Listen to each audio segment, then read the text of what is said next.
പരിശുദ്ധമായ ഈ അൾത്താരിൽ കയറിൽ നിന്ന് സാക്ഷ്യം പറയുവാൻ യോഗ്യത നൽകിയ മാതാവിനും തിരുക്കുമാരനും 1000 നന്ദികൾ പറയുന്നു. എൻ്റെ പേര് മീനു. ഇതെൻ്റെ ഹസ്ബൻഡ് റോബിൻ. 2 മക്കൾ ഡാനിയേൽ, ഡൊമിനിക്. ഞങ്ങളുടെ ഇളയ കുഞ്ഞിന് വേണ്ടി സാക്ഷ്യം പറയാനാണ് ഞങ്ങളിവിടെ വന്നിരിക്കുന്നത്. ഞങ്ങൾ മൂവാറ്റുപുഴ അടുത്തുള്ള തോട്ടക്കര ഇടവകയിൽ നിന്ന് വരുന്നു. കുടുംബസമേതം അയർലൻഡിലാണ് ഞങ്ങൾക്ക് ലീമറിക്കിൽ 2023 ഓഗസ്റ്റ് മാസം നടന്ന കൃപാസന ധ്യാനത്തിൽ എൻ്റെ ഹസ്ബൻഡും ഞങ്ങൾ കുടുംബസമേതവും പങ്കെടുത്തിരുന്നു. അന്ന് എൻ്റെ ഹസ്ബൻഡ് അവിടെ വെച്ച് ഉടമ്പടി എടുത്തിരുന്നു. അന്ന് ഞാൻ 7 മന്ത് പ്രഗ്നൻ്റ് ആയിരുന്നു. 2023 ഒക്ടോബർ 31 തീയതി ഞങ്ങൾക്ക് ഡൊമിനിക് ജനിച്ചു. ഫുൾ ടൈം ബേബി ആയിരുന്നു. പൂർണ്ണ ആരോഗ്യവാനായിരുന്നു. കുഞ്ഞുണ്ടായി 28 ദിവസം കഴിഞ്ഞ് നവംബർ 28 കുഞ്ഞിന് ചെറിയൊരു ജലദോഷം തുടങ്ങി. അപ്പോൾ നമ്മൾ മൂത്ത മകൻ സ്കൂളിൽ പോകുന്നുണ്ട്. വിൻ്റർ സീസണാണ്. അപ്പോൾ അവിടുത്തെ നോർമൽ ആ ക്ലൈമറ്റ് വെച്ച് എല്ലാവർക്കും അസുഖങ്ങളുണ്ട്. നമ്മളവിടെ GP ആണ് നമ്മളവിടെ കാണിക്കുന്നത്, ജനറൽ പ്രാക്ടീഷണർ. അവിടെ കൊണ്ടുപോയി കാണിച്ചു. കുട്ടിയുടെ ചെസ്റ്റ് ഓക്കെയാണ്, കംപ്ലയിൻസ് ഒന്നുമില്ല, നേസൽ ഡ്രോപ്സ് ഉപയോഗിച്ചാൽ മതി എന്ന് പറഞ്ഞു. അതൊരു വെള്ളിയാഴ്ചയായിരുന്നു. സാറ്റർഡേ സൺഡേ നമ്മൾക്ക് അവിടെ GP ഫെസിലിറ്റി ഇല്ല. ഹോസ്പിറ്റലിൽ കൊണ്ടുപോകുവാനും ബുദ്ധിമുട്ടാണ്. അത് കഴിഞ്ഞ് ഞങ്ങൾ നേസൽ ഡ്രോപ്പ് ഉപയോഗിച്ചു കൊണ്ടിരുന്നു. സാറ്റർഡേ ബേബി ഓക്കെ ആയിരുന്നു. സൺഡേയും പകൽ സമയം കുഴപ്പമില്ലായിരുന്നു. നൈറ്റിൽ ഞാൻ 12 മണിക്ക് ഫീഡ് ചെയ്തു. അതിനുശേഷം കുട്ടി ഉറങ്ങി. ഒരു 3 മണിയാകുമ്പോൾ സാധാരണ എണീക്കുന്നതായിരുന്നു. അപ്പോൾ അവൻ എഴുന്നേറ്റില്ല. അപ്പോൾ ഞാൻ തട്ടി വിളിച്ച് ഫീഡ് ചെയ്യാൻ നോക്കിയപ്പോൾ അവനങ്ങ് സക്ക് ചെയ്യാൻ പറ്റുന്നില്ല. കുട്ടി 2 സക്ക് ചെയ്ത ശേഷം അങ്ങ് ടയേർഡായിട്ട് കിടക്കുകയാണ്. അപ്പോൾ ഞാൻ നേസൽ ഡ്രോപ്സ് ഒന്നോട് ഒഴിച്ചു നോക്കി. എന്നിട്ടും കുട്ടിക്ക് അങ്ങ് തളർന്ന് കിടക്കുന്നു. എൻ്റെ ചേച്ചിയും ഫാമിലിയും താഴെ തന്നെ അപ്പാർട്ട്മെൻറ്റ് താമസിക്കുന്നുണ്ട്. ഞാനും ചേച്ചിയും നേഴ്സായിട്ടാണ് അവിടെ വർക്ക് ചെയ്യുന്നത്. അപ്പോൾ ഞാൻ ഉടൻ തന്നെ ചേച്ചീനെ വിളിച്ചു. അപ്പോൾ ചേച്ചി വന്ന് നോക്കി. അപ്പോൾ ഞങ്ങളൊരു നെബുലൈസേഷൻ കൊടുത്തു കുഞ്ഞിന്. അപ്പോൾ രാവിലെ മൺഡേ ഏർലി മോർണിംഗ് ആണിത് സംഭവം. അപ്പോൾ രാവിലെ 9 o'clock അവിടെ GP വരും. അപ്പോൾ കുട്ടി ശാന്തനായി ഉറങ്ങുകയാണ്. കംപ്ലൈൻസ് ഒന്നും നമുക്ക് പുറമേ കാണാൻ പറ്റുന്നില്ല. അപ്പോൾ ഞങ്ങൾ വിചാരിച്ചു 9 AM ഡോക്ടർ GP വരുമ്പോൾ നമുക്ക് അവിടെ കൊണ്ടുപോയി കാണിക്കാമെന്ന് വിചാരിച്ചു. കൃപാസനത്തിൻ്റെ ഉടമ്പടി എടുത്തതിൻ്റെ കയ്യിലുള്ള കൃപാസന തൈലവും കാശുരൂപവും എല്ലാം കയ്യിലുണ്ടായിരുന്നു. ഉടൻ തന്നെ ഹസ്ബൻഡ് അത് എടുത്തുകൊണ്ട് വന്ന് കുട്ടിയെ തൈലം പൂശി പ്രാർത്ഥിച്ചു. പെട്ടെന്ന് തന്നെ എനിക്ക് ഡോക്ടറെ വിളിക്കണമെന്ന് തോന്നി. ഞാൻ ആ നിമിഷം തന്നെ പെട്ടെന്ന് ഡോക്ടറെ ഗൂഗിളിൽ സെർച്ച് ചെയ്ത് നമുക്ക് രാത്രി വിളിക്കണമെങ്കിൽ കെയർ ഡോക്കിനെയാണ് വിളിക്കേണ്ടത്. അവിടെ വിളിച്ചപ്പോൾ തന്നെ എനിക്ക് ആംബുലൻസ് വേണമെന്ന് പറയാൻ തോന്നി. ഉടൻ തന്നെ ഞാൻ പറഞ്ഞു, എനിക്കൊരു ആംബുലൻസ് വിട്ടു തരണം, എൻ്റെ കുഞ്ഞ് ടയേർഡാണ്, ഗ്യാസ്പിംഗ് ആണെന്ന് പറഞ്ഞു. ഉടൻ തന്നെ നമുക്കവിടെ ആംബുലൻസ് ഫെസിലിറ്റി എല്ലാം കറക്റ്റ് ആ ടൈമിനുള്ളിൽ തന്നെ കിട്ടണമെന്നില്ല. മാതാവിൻ്റെ അനുഗ്രഹം കൊണ്ട് ഞങ്ങൾക്ക് 14 മിനിറ്റിനുള്ളിൽ ആംബുലൻസ് കിടപ്പുണ്ടായിരുന്നു. ഉടൻ തന്നെ ആംബുലൻസ് 14 മിനിറ്റിനുള്ളിൽ അവിടെ എത്തി. ആംബുലൻസിലെ അവർ പാരാമെഡിക്കൽസ് കുട്ടിയെ സാച്ചുറേഷൻ എല്ലാം നോക്കിക്കഴിഞ്ഞപ്പോൾ 87% കുട്ടിക്ക് ഓക്സിജൻ സാച്ചുറേഷൻ ഉണ്ടായിരുന്നുള്ളൂ. 100% ഒരു നോർമലായ വ്യക്തിക്ക് കുഞ്ഞുങ്ങൾക്കെല്ലാം സാച്ചുറേഷൻ വേണ്ടത്. അവർ ആംബുലൻസിൽ വെച്ച് തന്നെ കൊച്ചിന് ഓക്സിജൻ കൊടുത്തു. ഉടൻ തന്നെ കുഞ്ഞുണ്ടായ കിൽക്കെന്നി സെൻറ്റ് ലൂക്ക് ഹോസ്പിറ്റലിലേക്ക് ആംബുലൻസിൽ കുട്ടിയെ കൊണ്ടുപോയി. അവിടെ എത്തിയപ്പോഴേക്കും കുട്ടി ആകെ ടയേർഡായിരുന്നു. അവർ നോർമൽ ഓക്സിജൻ വയ്ക്കാൻ നോക്കി. അതിൽ കുട്ടി ടോളറേറ്റ് ആയില്ല. 80%, 78 കുട്ടിയുടെ ഓക്സിജൻ സാച്ചുറേഷൻ താഴ്ന്നുകൊണ്ടിരുന്നു. ഉടൻ തന്നെ കുട്ടിക്ക് എക്സ്റേ എടുത്തപ്പോൾ കുട്ടിയുടെ 2 ലങ്സും കൊളാപ്സായി എയർ കൊണ്ട് നിറഞ്ഞിരിക്കുകയായിരുന്നു. പെട്ടെന്ന് തന്നെ അവർ ഹൈ ഫ്ലോ ഓക്സിജൻ വാപ്പോത്തേമിലിട്ട് കുട്ടിയെ ട്രൈ ചെയ്തു.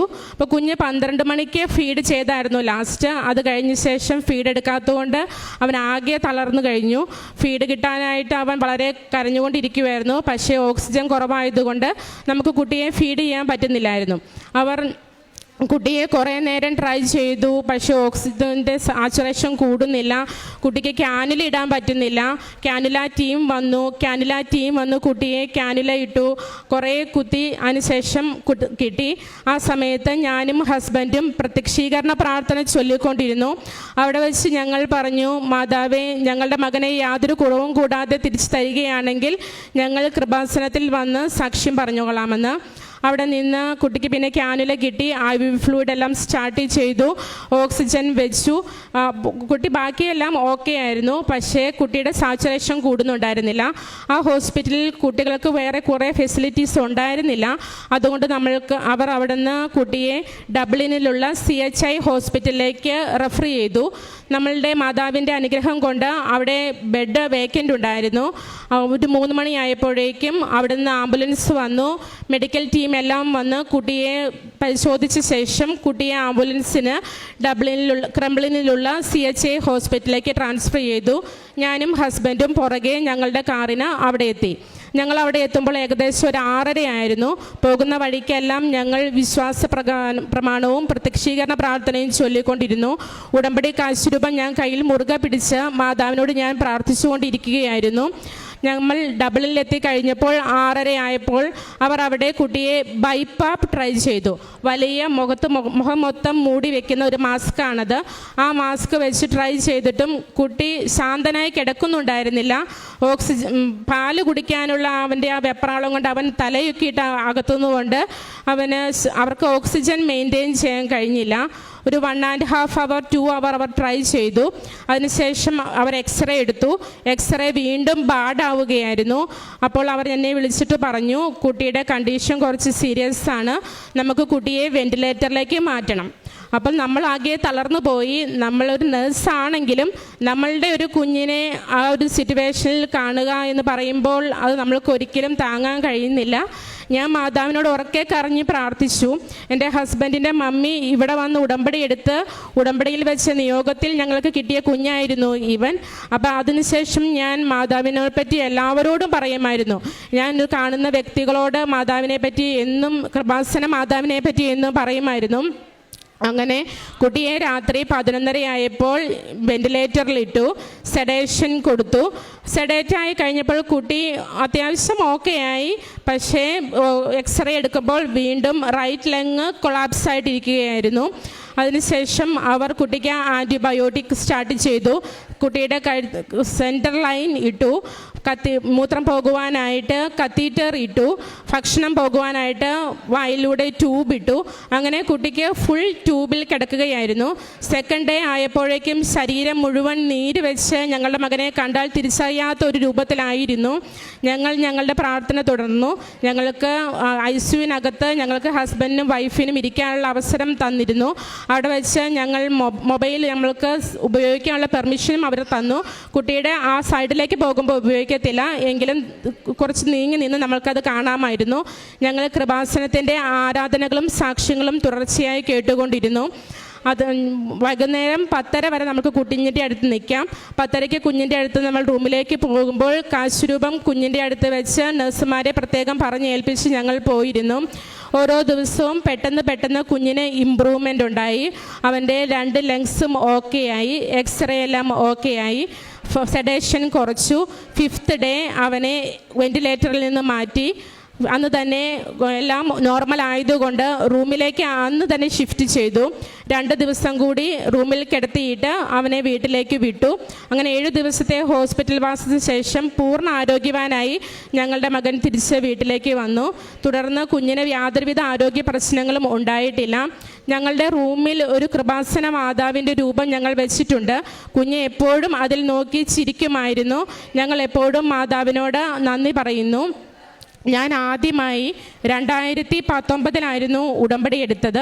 അന്ന് ഞാൻ യൂറോപ്യൻ കൺട്രിയിലേക്ക് പോകാനായി OET ട്രൈ ചെയ്തുകൊണ്ടിരിക്കുമായിരുന്നു. അങ്ങനെ ഒരു ദിവസം OET ട്രൈ ചെയ്യാനായി ഞാൻ യൂട്യൂബിൽ OETയുടെ വീഡിയോ സെർച്ച് ചെയ്തപ്പോഴാണ് കൃപാസനം ഉടമ്പടി എന്ന് പറഞ്ഞ് സാക്ഷ്യങ്ങൾ കാണുന്നത്. അങ്ങനെ ആദ്യമായി ആണ് കൃപാസനത്തെ പറ്റി അറിയുന്നത്. അങ്ങനെ എൻ്റെ ഹസ്ബൻഡ് ദുബായിലായിരുന്നു. അന്ന് ഹസ്ബൻഡിനോട് ഞാൻ വിളിച്ചു പറഞ്ഞു, കൃപാസനത്തിൽ നമുക്ക് പോയി പ്രാർത്ഥിക്കാം, ഞാൻ പോയി ഉടമ്പടി എടുക്കാം, നമ്മൾ എക്സാം ജയിക്കും എന്ന് പറഞ്ഞു. അങ്ങനെ ഞങ്ങൾ ഇവിടെ വന്ന് ഉടമ്പടി എടുത്തു. ഉടമ്പടി എടുത്തതിന് ശേഷമുള്ള ആദ്യത്തെ എക്സാം തന്നെ ഞാൻ പാസ്സായി. ഉടമ്പടിയിൽ ഞാൻ വെച്ചിരുന്നു 2020 ഡിസംബർ പൂർത്തിയാകുന്നതിന് മുമ്പ് എനിക്ക് ഒരു യൂറോപ്യൻ കൺട്രിയിൽ എത്തണമെന്ന്. എൻ്റെ ചേച്ചിയും OET ട്രൈ ചെയ്യുന്നുണ്ടായിരുന്നു. ചേച്ചിക്കും OET പാസ്സാകാൻ ഞാനൊരു നിയോഗമായി വെച്ചിരുന്നു.